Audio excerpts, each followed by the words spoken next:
Welcome. My name is Ken Rethmeier, and it's my pleasure to be your host and designer for these podcast series called Leading for Value. And this is episode 11. For those of you who have been watching some of these, I thank you for coming back. If some of you are new, I really appreciate you joining us. This has been something that has been a great learning opportunity for me and an opportunity to share with those of you that are watching and taking into account material that I have developed over quite a few years and based on 4 models that I created during the course of my leadership roles, working in organizations, consulting in organizations, and teaching on an international basis, actually. And so my purpose here is to provide back to people something that they might not get otherwise. And with that, I'm going to share the screen so we can get started. And I appreciate the purpose here as because in the past, during especially my consulting business work, I encountered a number of organizations that could have really benefited from a leadership model, a development model, one in healthcare and one in financial services. But the leadership just couldn't get it going. And when I tried to help, I'll use the word blocked by some of the people in the organization, which was unfortunate because I think they would have been better off with that purpose. And so the whole idea here is to provide support in the mission of the organization, the ideation and development and structure of a leadership model. And I use the phrase competency-based leadership development. And that is different from some leadership models. In this case, you're going to see 2 different companies, very different. And the models that they created, I was very beneficial in being able to join that whole effort. But the purpose is that one is designed for an organization to be used as part of its DNA, if you will. And the other one is developed by an organization, the European Union work group. But that's designed to be used in a variety of settings and organizations. So you'll see a different picture of what their units look like. In the event, I'm going to get started and we'll look at the first part of this whole process and the context and relevance for this particular episode is that I have a bias.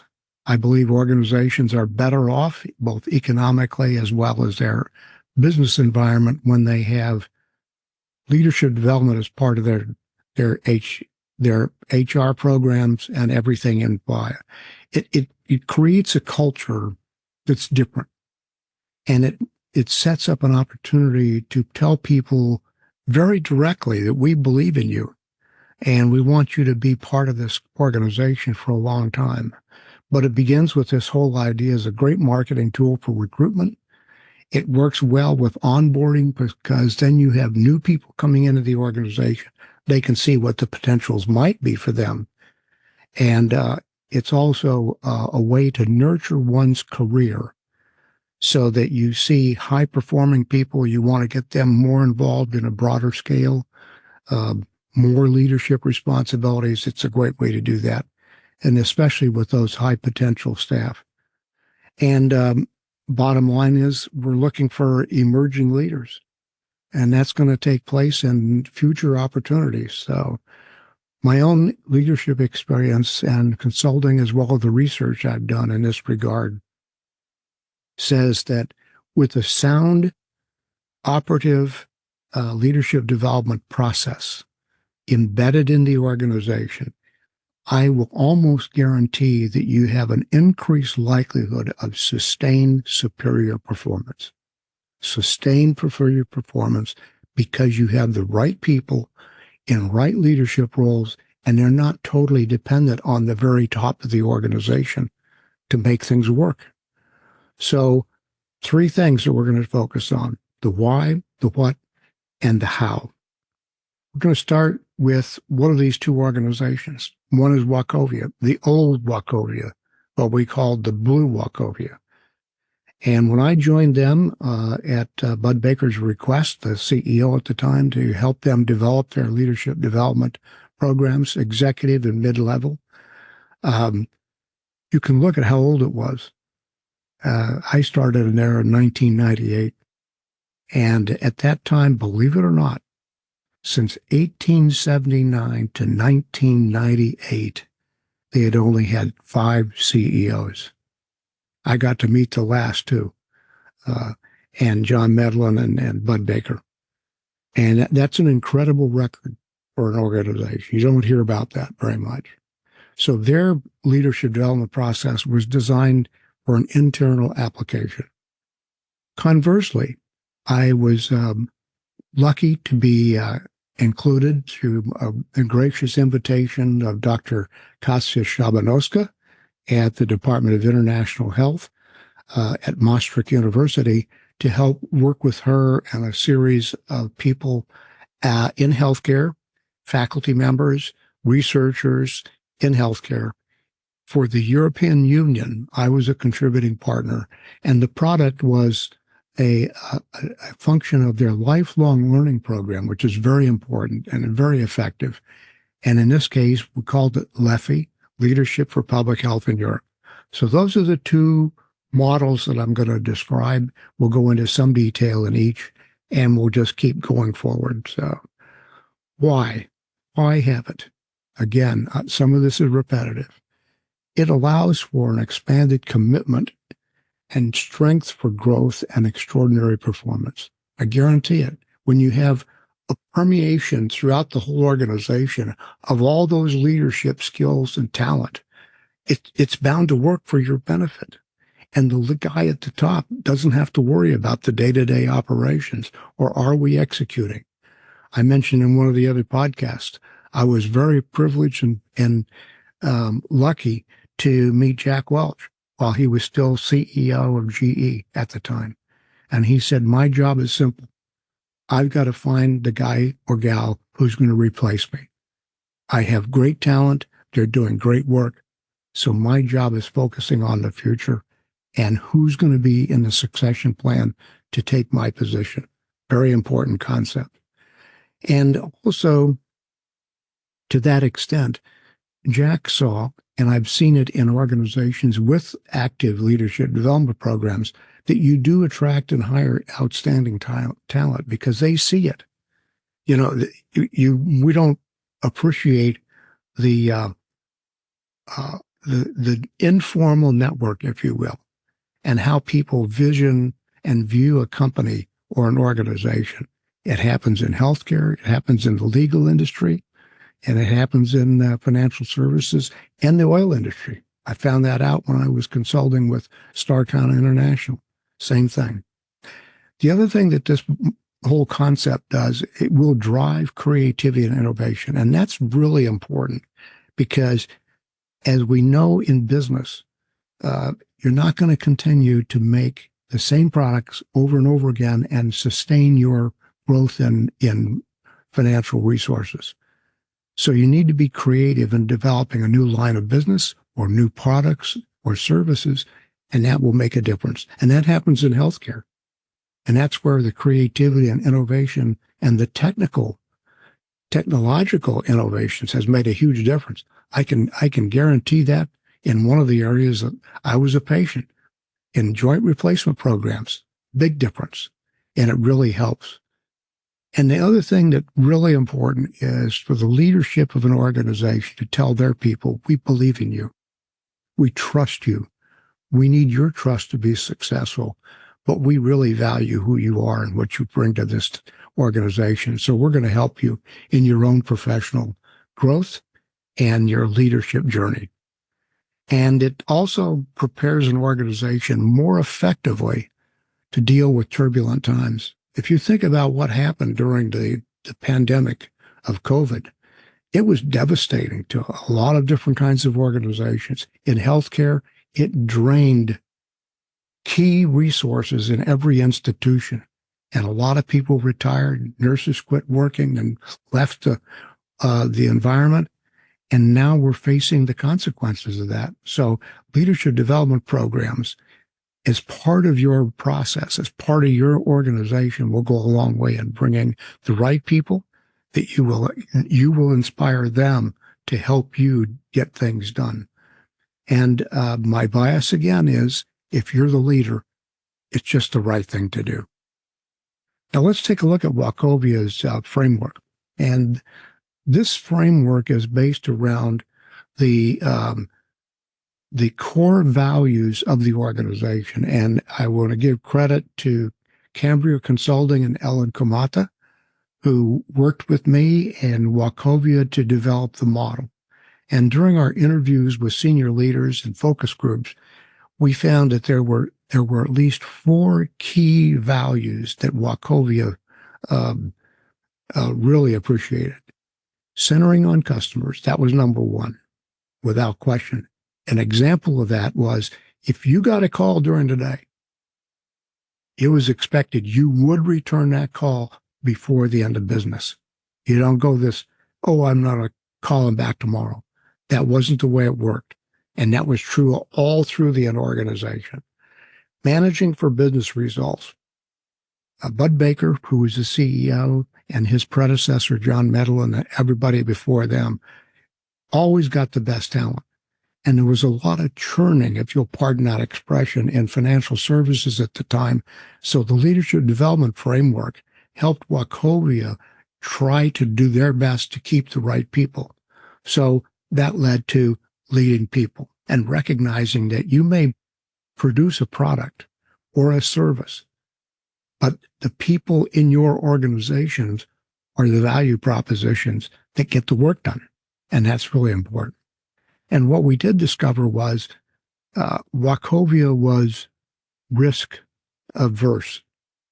In fact, the joke around Winston-Salem and Wachovlia was they would loan you money if you didn't need money.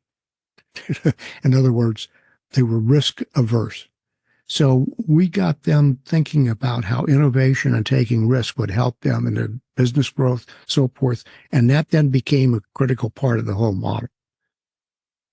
And as you look at those intersections, innovation and managing business, that was about risk management, which was one of the key areas that we focused on.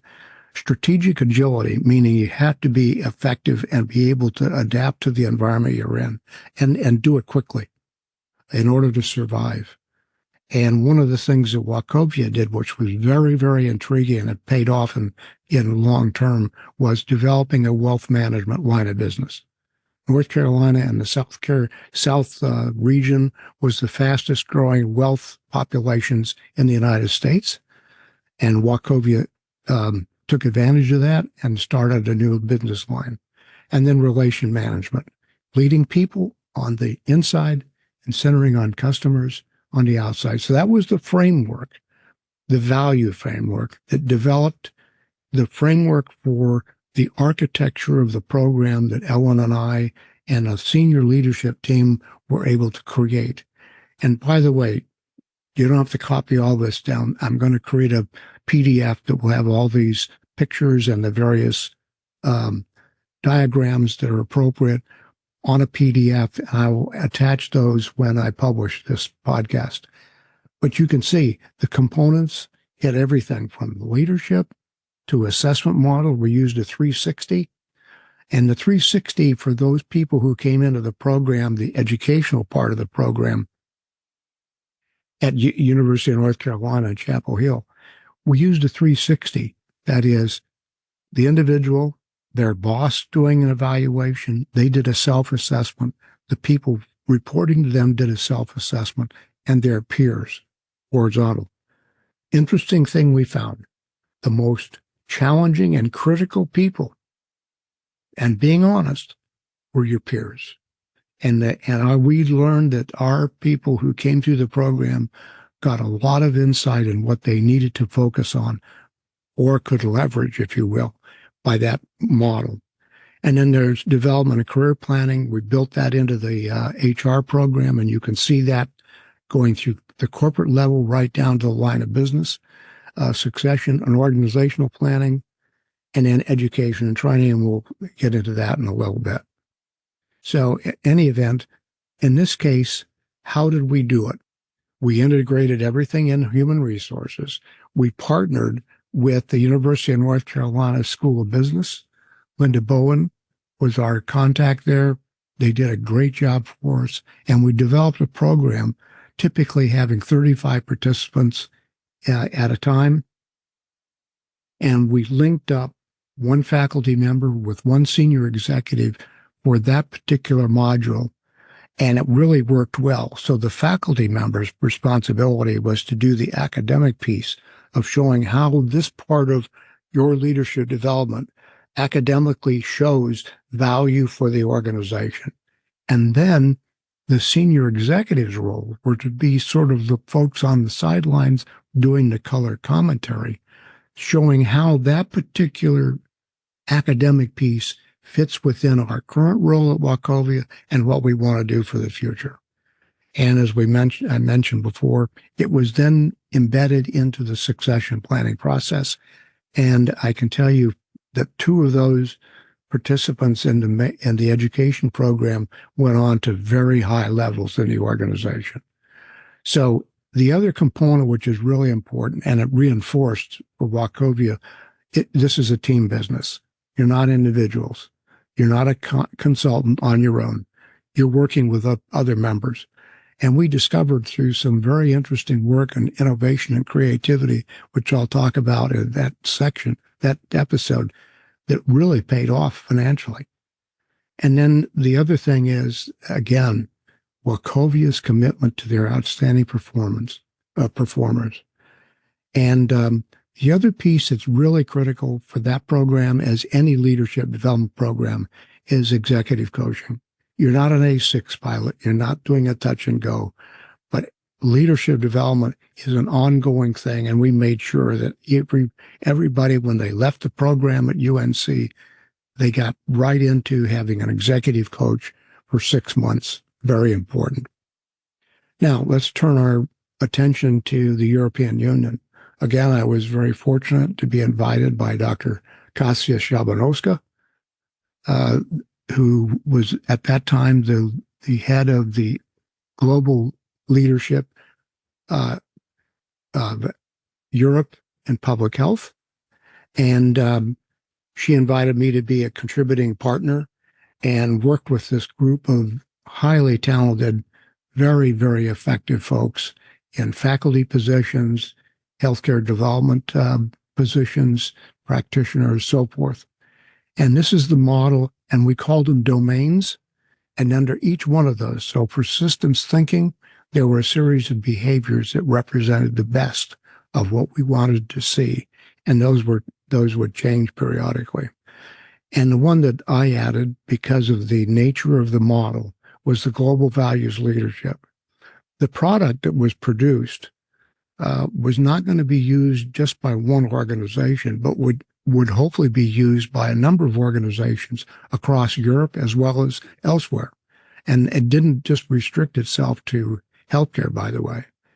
And in this case, we used that, and Kasia and I worked with Dr. Michna Samuila and the folks at the Foreign Investors Council of Romania, and we created a program designed for their healthcare leaders, doing it in person on 2019, and then 2 additional settings since that, 21 and 22. And we're planning another one, hopefully this year, that'll be slightly different. But the whole idea was that those global values helped to expand the application of the model, and it worked. And it was very, very important in working with that group. I had a great time. I learned a lot. Hopefully they got a lot. And we used a process of personal development so that when you did your self-assessment, it was how important is this particular competency and how capable do I see myself? And that was very important, 2 dimensions. And that helped us in identifying the areas that we needed to focus on for the programs we did. And again, I'm going to have a PDF of this particular slide. It's a leadership competency model assessment approach, very important, and something that we need to make sure we do over and over again to make sure that the model is adapting to the environment we're in. So in some areas, you might want to increase the emphasis, and others you may want to twist it a little bit and put a different perspective on it. And in today's environment, the way the financial markets are and the impacts of inflation and so forth on people, yeah, those models would probably be a little bit different. Now, in terms of implementation, this is the model we developed for the LEFI program. And you could see that the model works best in human resources in a variety of areas. The vision and values and strategy of the organization. And right now I'm going to give kudos to a young lady by the name of Raluca Simbutin, who works with Merck Sharp Dome in Romania. And she's been their leader in their cancer program, trying to get people in earlier and for detection and treatment. And she's been very, very successful. I've been very impressed with the work she's done, as well as her organization. And the whole idea there is to appeal to the core competencies, the core expectations of European system. And that's universality. Everybody gets care. Number two, equity. You all get at least plan A, and you can do plan B if you want, so forth and so on. And the last one is high quality. And that's very important. So those are the three key areas. And then for leader development, again, it's all about finding those high potentials, self-assessments, executive coaching, and an effective training program. So that's sort of how things could be implemented. That brings us to the close of episode 11. I hope you found it useful. All of these are videos. So when you go to Podbean or somewhere else, don't just listen, watch them. I encourage that. If you want to leave comments, please do so. I like it. I appreciate it. And the feedback, and I hope that this is working well for you. The next episode, episode 12, we're going to do things a little different. We're going to go back to our tools, and we're going to take a look at team building and some other leader development tools as well. So once again, thank you so very much for your participation as a participant in viewing this. I hope these pay values for you and your organization. I wish you all the best until our next episode. Take care. Bye now.